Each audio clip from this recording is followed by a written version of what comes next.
یا رسول اللہ وسلم علیک یا حبیب اللہ۔ حضرات گرامی، سال کے 12 مہینوں میں سے کچھ مہینہ اور ان مہینوں میں سے کچھ دن اور کچھ راتیں متبرک یعنی برکت والی ہیں۔ اللہ تبارک و تعالیٰ نے ان مہینوں، دنوں اور راتوں کو فضیلت اور مرتبہ سے ہمکنار فرمایا ہے،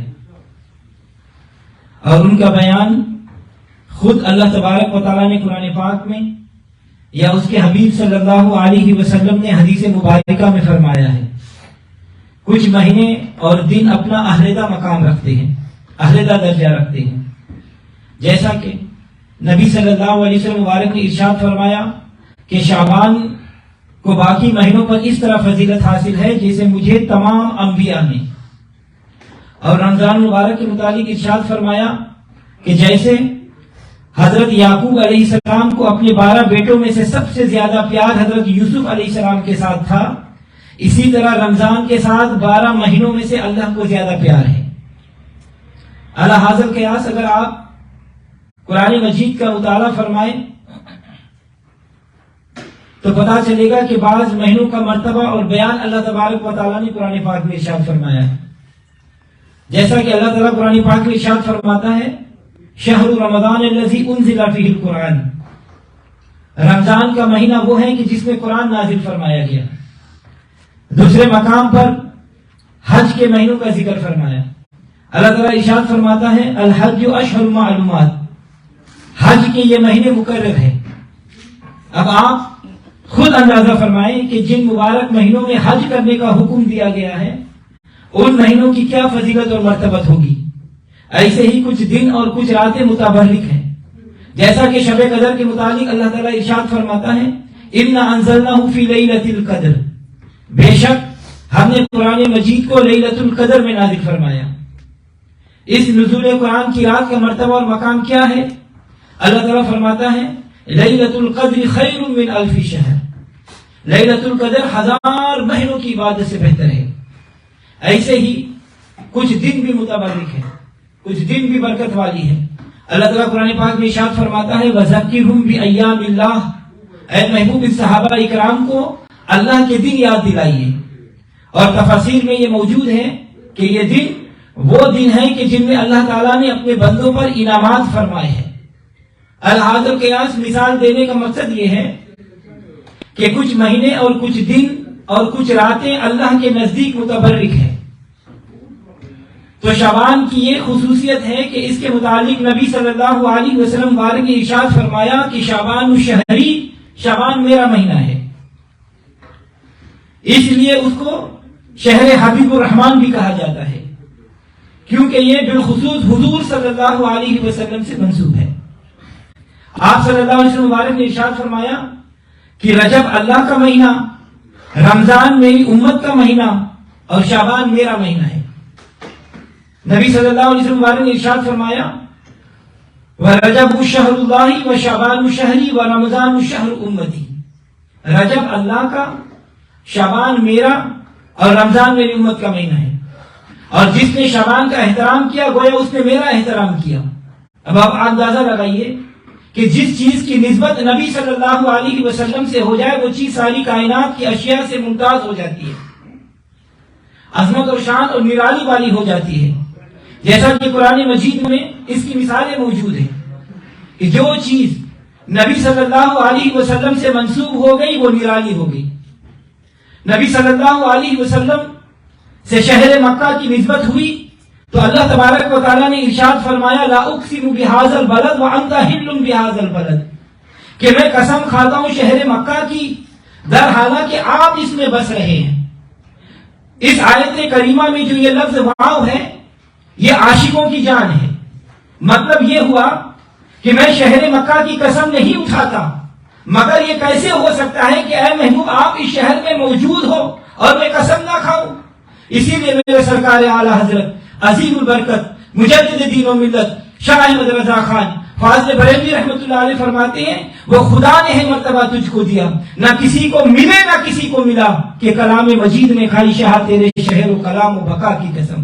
تو یہ واو حالیہ ہے، مطلب یہ ہے کہ اگر صرف اس شہر میں تیری آمد نہ ہوتی تو میں قسم نہیں اٹھاتا، حالانکہ یہاں میری نشانیاں صفا مروہ بھی موجود ہے، آب زمزم کا کنواں بھی موجود ہے، حتیم بھی موجود ہے، رکن یمنی بھی موجود ہے، حجر اسود بھی موجود ہے، مقام ابراہیم بھی موجود ہے، میدان رحمت بھی موجود ہے، عرفات مزدلفہ اور مینا کی میدان بھی موجود ہے، یہ سب کچھ موجود ہے، مگر قسم کی وجہ صفا مروہ نہیں، قسم کی وجہ آب زمزم کا کنواں نہیں، قسم کی وجہ حتیم نہیں، قسم کی وجہ رکن یمنی نہیں، قسم کی وجہ حجر اسود نہیں، قسم کی وجہ مقام ابراہیم نہیں، قسم کی وجہ میدان رحمت نہیں، قسم کی وجہ عرفات مزدلفہ مینا کی میدان نہیں، بلکہ قسم کی وجہ محبوب تیرے قدموں کی نسبت ہے، تیرے قدم سر زمین مکہ پر لگا، اے محبوب ہم نے قسم اٹھا لی کہ کلام مجید نے کھائی شاہ تیرے شہر و کلام و بقا کی قسم. اگرچہ میرا گھر بیت اللہ کعبۃ اللہ بھی مکہ ہی میں ہے، مگر مجھے غرض تجھ سے ہے، وانت حل بہذا البلد، اگر تو نہ ہوتا تو میں کعبہ بھی نہیں بناتا. یہ سب کچھ تیری وجہ سے ہے کہ کلام مجید نے کھائی شاہ تیرے شہر و کلام و بقا کی قسم. تو حضرات گرامی، صرف شہر مکہ کی قسم نہیں، بلکہ آپ قرآن مجید پڑھیں، اس کا مطالعہ کریں تو پتہ چلتا ہے کہ اللہ تعالیٰ قرآن پاک میں ارشاد فرماتا ہے وَالتِّینِ وَالزَّیتُونِ وَطُورِ سِینِین وَھَٰذَا الْبَلَدِ الْأَمِینِ، کہ قسم ہے انجیر اور زیتون کی قسم، طور سینا کی قسم اور امن والے شہر کی قسم، مجھے انجیر کی قسم، مجھے فگ کی قسم، مجھے زیتون کی تیل کی قسم، مجھے اولیو آئل کی قسم. یا اللہ کیا انجیر کی پھل بہت اچھی ہے، یا اللہ کیا ان کا ذائقہ بہت اچھا ہے، حالانکہ ہم نے یہ سنا ہے کہ آم پھلوں کا بادشاہ ہے. اے مولا تو نے آم کی قسم کیوں نہیں اٹھائی؟ اس طرح بڑے بڑے خوشبودار تیل موجود ہے، اے مولا تو نے اس کی قسم کیوں نہیں اٹھائی؟ اللہ تعالیٰ فرماتا ہے کہ میں خوشبو کو نہیں دیکھتا، میں اپنے محبوب کی زلفوں کو دیکھتا ہوں، میں پھل اور ذائقہ کو نہیں دیکھتا، میں اپنے محبوب کی لبوں کو دیکھتا ہوں. انجیر فگ میرے محبوب کے لبوں کو لگا اور تیل محبوب کی زلفوں کو لگا، میں نے قسم اٹھا لی وہ خدا نے ہے مرتبہ تجھ کو دیا، نہ کسی کو ملے نہ کسی کو ملا، کہ کلام مجید نے کہا شاہ تیرے شہر و کلام و بقا کی قسم. کہیں فرمایا لعمر کا محبوب تیری عمر کی قسم، کہیں فرمایا وکیلی محبوب تیری گفتگو کی قسم، کہیں فرمایا نون والقلم محبوب نون والے ہونٹوں کی قسم اور قلم والی زبان کی قسم، کہ کلام مجید نے کھائی شاہ تیرے شہر و کلام و بقا کی قسم. تو حضرات میں عرض کر رہا تھا کہ جو چیز حضور صلی اللہ علیہ وسلم کے ساتھ منسوب ہو گئی وہ نرالی اور عظمت والی ہو گئی. توجہ چاہوں گا، اللہ تعالیٰ قرآن پاک میں ارشاد فرماتا ہے یا نساء النبی لستن کاحد من النساء، اے نبی کی ازواج مطہرات تم نہیں ہو دوسری عورتوں سے کسی عورت کی طرح. یہ بے مثال بیویاں ہیں کیونکہ میرے محبوب سے منسوب ہے. کائنات کی کوئی عورت، کسی قبیلہ، کسی شہر، کسی ملک ان محبوب سے منسوب عورتوں کی مثل نہیں کہ کلام مجید نے کھائی شاہ تیرے شہر و کلام و بقا کی قسم. تو یہ بے نسبت مولوی نہ جانے کس جہنم میں جائیں گے، نسبت والے جانور بھی جنت میں جائیں گے. ارے وہ مچھلی کہ جس کے پیٹ میں یونس علیہ السلام کچھ عرصہ رہے وہ جنت میں جائے گا، وہ اونٹ جس پر نبی صلی اللہ علیہ وسلم نے سواری کی وہ جنت میں جائے گا، وہ دلدل جس میں حضرت علی رضی اللہ تعالیٰ عنہ سوار ہوئے وہ جنت میں جائے گا، وہ چونٹی جو سلیمان علیہ السلام سے منسوب ہے وہ جنتی ہے، وہ ہدہد جو ملکہ بلقیس سے منسوب ہے وہ جنتی ہے، وہ مینڈا جسے حضرت ابراہیم علیہ السلام نے ذبح فرمایا وہ جنتی ہے، وہ کتا جو اصحاب کہف کے پیچھے پیچھے چلے آیا وہ جنت میں جائے گا. یہ سب جانور اچھی نسبت کی وجہ سے جنتی ہے. اسی نسبت کی وجہ سے ماہ شعبان بھی معظم ہے، ماہ شعبان بھی عظمت والی ہے. فرمایا شعبان میرا مہینہ ہے، محمد سے نسبت بڑی چیز ہے، محمد سے نسبت بڑی چیز ہے، خدا دے یہ دولت بڑی چیز ہے. حضرات گرامی، شعبان اس لیے بھی معظم ہے کہ اس کے پڑوسی بھی بڑے معظم ہیں، بڑے عظیم ہیں. رجب جس میں حضور صلی اللہ علیہ وسلم کو معراج ہوا اس کا پڑوسی ہے، اور رمضان جس میں قرآن پاک نازل ہوا اس کا پڑوسی ہے. اسی لیے حضور نے فرمایا شعبان میرا مہینہ ہے. اللہ تعالیٰ فرماتا ہے کنتم خیر امت، تم بہترین امت ہو کیونکہ میری امت ہو. اسی طرح شعبان سب مہینوں سے معظم ہے کیونکہ وہ میرا مہینہ ہے. تم بہترین امت ہو کیونکہ میری امت ہو. قرآن بہترین کتاب ہے کیونکہ میری کتاب ہے. میری کتاب تمام کتابوں سے بہتر، میری امت تمام امتوں سے بہتر، میرا مہینہ تمام مہینوں سے بہتر.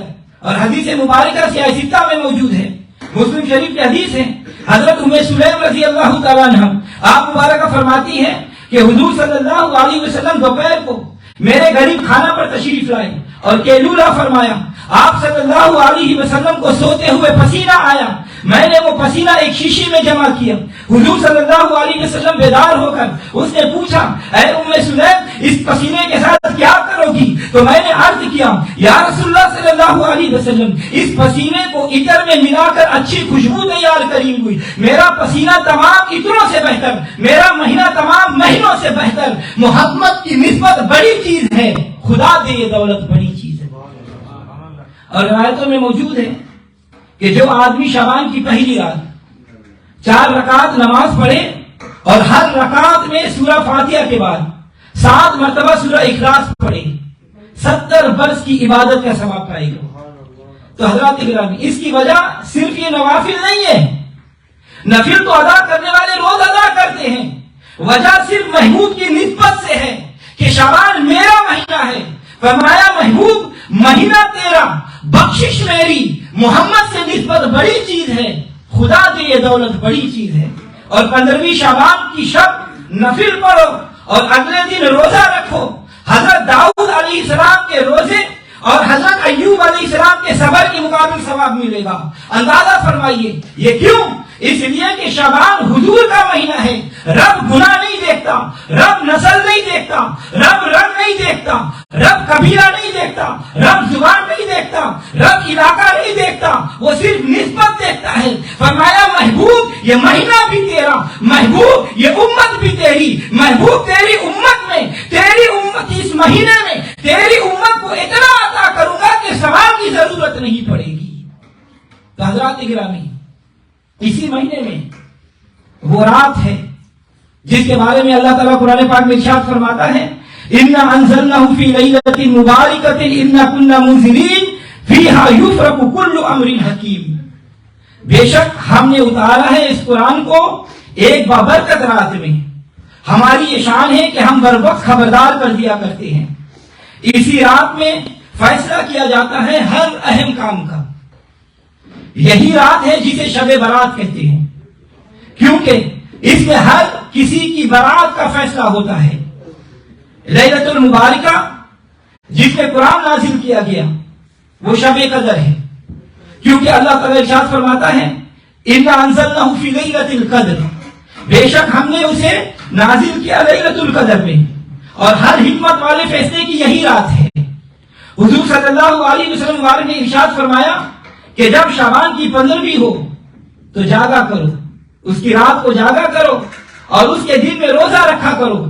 جب سورج غروب ہوتا ہے تو اس وقت سے اللہ تعالیٰ اپنی شان کے مطابق آسمان دنیا پر نزول فرماتا ہے اور اعلان فرماتا ہے کہ ہے کوئی مغفرت طلب کرنے والا تاکہ میں اس کو بخش دوں، ہے کوئی رزق مانگنے والا کہ میں اس کو رزق دے دوں، ہے کوئی مصیبت زدہ کہ میں اس کی اس مصیبت سے نجات دے دوں. اور یہ اعلان طلوع فجر تک ہوتا رہتا ہے. خدا خود اپنی رحمتوں سے، خدا خود اپنی انوار سے، خدا خود اپنی برکات سے پہلے آسمان پر طلوع اجلال فرماتا ہے اور آواز دیتا ہے کوئی مجھ سے مانگنے والا کہ میں اسے عطا کر دوں. تو مانگ تو صحیح، عطا نہ کروں تو تیرا دامن نہ بھروں تو مجھے خدا نہ کہنا.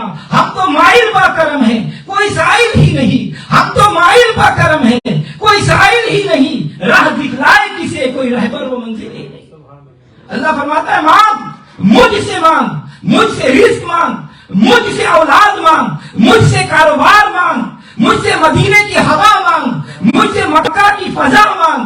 آج اپنے دامن کو نہ دیکھ، اس کی عطا کو دیکھ. اب تنگی داماں پہ نہ جا، مانگ ارے مانگ. ہے آج وہ مائل با عطا، مانگ ارے مانگ. مانگ گناہ کی بخشش مانگ، مانگ درد دل اور حسن نظر مانگ.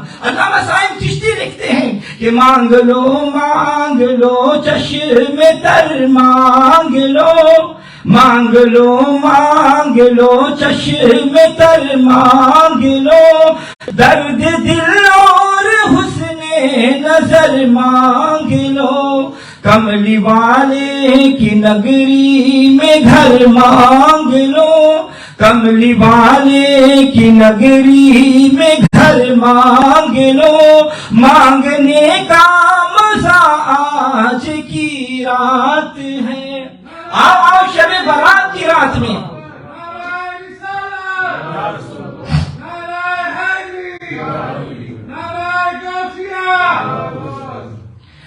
شب برات کی رات میں اپنے ہاتھ کو پھیلاؤ اور عرض کرو کہ یا اللہ تو نے صحت اور تندرستی عطا فرمائی ہے، یا اللہ تو نے ہر نعمت عطا فرمائی ہے، اب ہمیں اپنے خزانوں سے مزید عطا فرما، تیرے کرم سے اے بے نیاز کون سی شے ملی نہیں، تیرے کرم سے بے نیاز کون سی شے ملی نہیں، جھولی ہی میری تنگ ہے تیری یہاں کمی نہیں، آج دریائے رحمت جوش پر ہے، دست کشادہ ہے، پہلے آسمان سے بار بار ندائیں اور صدائیں آ رہی ہیں، مانگو میرے بندو مجھ سے مانگو، اور ساری رات یہ ندائیں ہوتی رہے گی، ساری رات بخشش ہوتی رہے گی۔ لیکن کتنے بدبخت ہیں وہ لوگ جو شب برات کی رات کو بھی سو جاتے ہیں، محروم رہ جاتے ہیں، لوگ ڈرامہ دیکھنے میں ساری رات گزار دیتے ہیں، نمونہ پینے میں ساری رات گزار دیتے ہیں، اور لوگ شراب پینے میں ساری رات گزار دیتے ہیں اور اس کے غضب کو دعوت دیتے ہیں،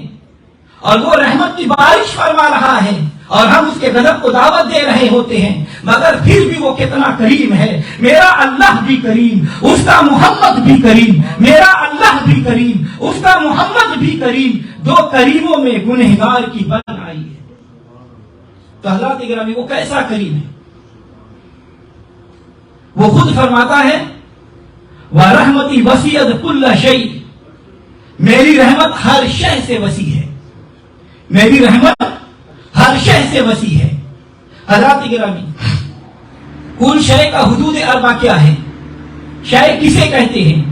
آئیے قرآن کریم سے پوچھتے ہیں، اے اللہ کی کتاب تو سچی ہے، تو سچی اور لا ریب ہے، تو مشعل راہ ہے، تو منارہ نور ہے، تو ہماری رہبر و رہنما ہے، تیرے اندر پوری کائنات کے مسائل کا حل موجود ہے، تو انسان کے لیے ابتدا سے لے کر انتہا تک، مہد سے لے کر لہد تک، ماں کی گود سے لے کر قبر کی کوٹری تک بندے کی ہر مشکل موڑ پر رہنمائی کرتی ہے۔ ہمیں یہ ارشاد فرما کہ شے کیا چیز ہے، تو اللہ تبارک و تعالیٰ کی پاک کتاب سے ہمارے اس سوال کا جواب ارشاد ہوتا ہے۔ اللہ تعالیٰ فرماتا ہے اذا اراد شیئا ان یقول له کن فیکون، جب وہ کسی شے کا ارادہ فرماتا ہے تو اسے کن فرماتا ہے تو وہ ہو جاتی ہے۔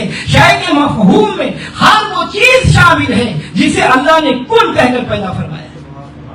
تو یہ ساری کائنات اور اس کی تمام چیزیں اس کے امر کن کا ظہور ہے۔ پتا چلا کہ ساری 14 طبق کی کائنات اپنے وسعت میں اس کی رحمت سے کم ہے اور اس کی رحمت اس سے وسیع ہے۔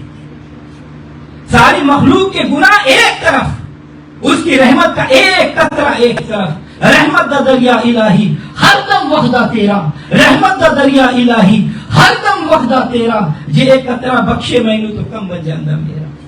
حضرات گرامی وہ ایسے کریم کی بارگاہ ہے کہ جس کے خزانے ختم نہیں ہوتے، کبھی ختم نہیں ہو سکتی اور کبھی ختم نہیں ہوگی، اور اس کے بخشش روز ازل سے جاری ہے اور ابد تک جاری رہے گا۔ کائنات ختم ہو جائے گی، اس کی رحمت پھر بھی جاری رہے گی۔ جھولی ہی میری تنگ ہے تیرے یہاں کمی نہیں، اور تجھ سے تجھی کو مانگ کر مانگ لی ساری کائنات، تجھ کو تجھی سے مانگ کر مانگ لی ساری کائنات، مجھ سا کوئی گدا نہیں، تجھ سا کوئی سخی نہیں، سب گداؤں سے بڑا گدا یا اللہ میں ہوں، اور سب سخیوں سے بڑا سخی مولا تو ہے۔ شب برات کی رات میں اللہ کی بارگاہ میں یہ عرض کرو، یا اللہ میں بڑا گنہگار ہوں، تو بڑا بخشنہار ہے، مجھ سا کوئی گدا نہیں، تجھ سا کوئی سخی نہیں، مولا میں گنہگار ہوں، مولا میں سیاہکار ہوں، مولا میں بدکار ہوں، مولا میں بد افعال ہوں، مولا کبھی نیکی کا کام نہیں کیا، مولا کبھی آنکھ نے کبھی نیکی نہیں دیکھی، مولا کان نے کبھی نیکی نہیں سنی، مولا زبان نے کبھی نیکی نہیں بولی، مولا ہاتھ نے کبھی نیکی نہ کی، مولا پاؤں نے کبھی نیکی نہ کی، مگر مولا تو لجپال ہے، مولا اگر میں سب سے بڑا سیاہکار ہوں تو تو سب سے بڑا ستار ہے۔ اے میرے کریم اللہ، اگر مجھ سے گناہ نہیں ہوتا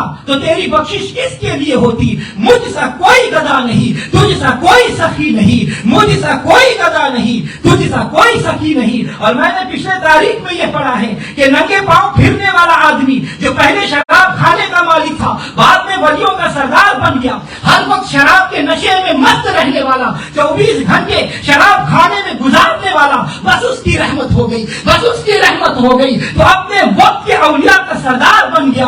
اللہ کی رحمت بہانہ تلاش کرتی ہے۔ بشیر جا رہے تھے، راستے میں دیکھا کہ ایک کاغذ پر بسم اللہ الرحمن الرحیم لکھا ہوا ہے، مگر وہ کاغذ گندگی کے ڈھیر میں پڑا ہوا ہے۔ دیکھتے ہی ضمیر جاگا، ایمان میں جوش آیا، کاغذ اٹھایا، اسے صاف کیا اور اسے چوم کر خوشبو سے لگا کر اسے کسی اونچی جگہ پر رکھا اور اللہ کے نام کر کہا کہ یا اللہ یہ کاغذ تیرا یہ مقام ہے۔ بس رنگ لگ گیا، بس رنگ لگ گیا، ولیوں کا سردار بن گیا۔ مجھ سا کوئی گدا نہیں، تجھ سا کوئی سخی نہیں۔ ہاں ہاں تیری شان یہ ہے فَإِنَّكَ غَفُورٌ رَحِيمٌ، تو غفور بھی ہے، تو رحیم بھی ہے، تو ستار العیوب بھی ہے۔ ساری عمر شراب کھانے میں گزارنے والے کو ولیوں کا سردار بنانے والے مولا نزل رحمت فرما کہ مجھ سا کوئی گدا نہیں، تجھ سا کوئی سخی نہیں۔ بشیر حافی اپنے شراب کھانے میں گئے تو اللہ نے فرشتے کو بھیجا۔ حضرات گرامی توجہ چاہوں گا، مجھے بتاؤ کہ 5 وقت نماز پڑھنے والا، صبح شام مسجد میں آنے والا بڑا گنہگار ہے یا رات بھر شراب پینے والا گنہگار ہے؟ سب سے بڑا گنہگار کون ہے؟ شراب پینے والا، مسجد میں نہیں آنے والا۔ گناہ بڑا ہے یا اللہ کی رحمت بڑی ہے؟ اگر وہ بخشا جا سکتا ہے تو میں اور آپ کیوں نہیں بخشے جا سکتے؟ لیکن شرط یہ ہے کہ ذرا دل سے کہو کہ مجھ سا کوئی گدا نہیں، تجھ سا کوئی سخی نہیں۔ اللہ نے فرمایا ہے فرشتے جاؤ شراب کھانے۔ فرشتے نے عرض کیا یا اللہ بات سمجھ میں نہیں آئی، ایک نوری کو شراب کھانے میں بھیج رہا ہے۔ اللہ نے فرمایا میں نوری کی نورانیت کو دیکھوں یا اپنی رحمت کو دیکھوں؟ یاد کرو ایک بت پرست جو ساری رات اپنے رب کے سامنے، اپنے بت کے سامنے کھڑے ہو کر یا سنمی پکارا کرتا ہے، ایک دن رات کے پچھلے پہر اسے اونگ آ گئی اور نیند میں منہ سے یا سنمی کی جگہ یا سمدھی نکل گیا۔ اللہ نے فرمایا فرشتے جاؤ اس بت خانے پر جاؤ، ایک میرا بندہ مجھے پکار رہا ہے، اسے میری طرف سے یہ جواب دے دو لبیک یا عبدی، لبیک یا عبدی، میں حاضر ہوں، میں حاضر ہوں، اے میرے بندے میں حاضر ہوں۔ فرشتے نے کہا یا اللہ وہ تو صنم کا پجاری ساری عمر یا صنم ہی کہتا رہا، آج غلطی سے یا سمجھی کہہ دیا ہے۔ اللہ نے فرمایا یہی تو بات ہے کہ اس نے مجھے غلطی سے پکارا ہے، اگر میں نے اسے جواب نہ دیا تو وہ مجھے بھی اپنے بتوں کی طرح سمجھ لے گا۔ جب اس صنمی کہنے والے کو میری طرف سے یہ کہہ دو کہ مجھے پکارا ہے تو میں کہتا ہوں لبیک یا عبدی، اے میرے بندے میں حاضر ہوں، اے میرے بندے میں حاضر ہوں، مجھ سا کوئی گدا نہیں، تجھ سا کوئی سخی نہیں۔ حضرات گرامی شراب کھانے کا دروازہ کھٹکھٹایا، اندر سے آواز آئی، دروازے پر کون ہے؟ فرشتے نے کہا کہ میں اللہ کا قاصد ہوں، بشیر سے ملنا ہے۔ دربار حیران ہے کہ بشیر کہا، اللہ کا قاصد کہا۔ دروازہ کھلا، بشیر نے دیکھا تو پوچھا کیا پیغام ہے میرے خدا کا؟ فرشتے نے کہا بشیر تو نے خدا کی نام کی تعظیم کی ہے، خدا نے تجھے اپنا دوست بنا دیا ہے، مجھ سا کوئی گدا نہیں، تجھ سا کوئی سخی نہیں۔ ارے ذرا عشق کی گلی میں آؤ، کوچہ محبت میں قدم رکھو۔ کسی عاشق نے یہ سنا کہ میرا محبوب آ رہا ہے اور آسمان پر بادل چھائے ہوئے تھے، بارش ہونے والی تھی۔ اس نے کہا اے ابر کرم ذرا تھم کے برس، اے ابر کرم ذرا تھم کے برس، اتنا نہ برس کہ وہ آ نہ سکے اور جب وہ آ جائے تو پھر جم کے برس، اتنا برس کہ وہ جا نہ سکے۔ حضرات گرامی توجہ چاہوں گا، ایک جملہ کہنے لگا ہوں، ذرا دل کو تھام کر بیٹھو، جگر کو تھام لو۔ اس جملے کی قدر وہ کرے گا جس کا کوئی پیا ہوگا۔ اگر آپ بھی کسی کی محبت اور فراق میں رونے والے ہیں تو پھر سنو میری بات کو، میں رب کعبہ کی قسم اٹھا کر کہتا ہوں، رب محمد کی قسم اٹھا کر کہتا ہوں، ارے عاشق یہ چاہتے ہیں کہ وصل کی گھڑیاں کبھی ختم نہ ہو اور وصل کی ایک ایک گھڑی قیامت تک طویل ہو جائے۔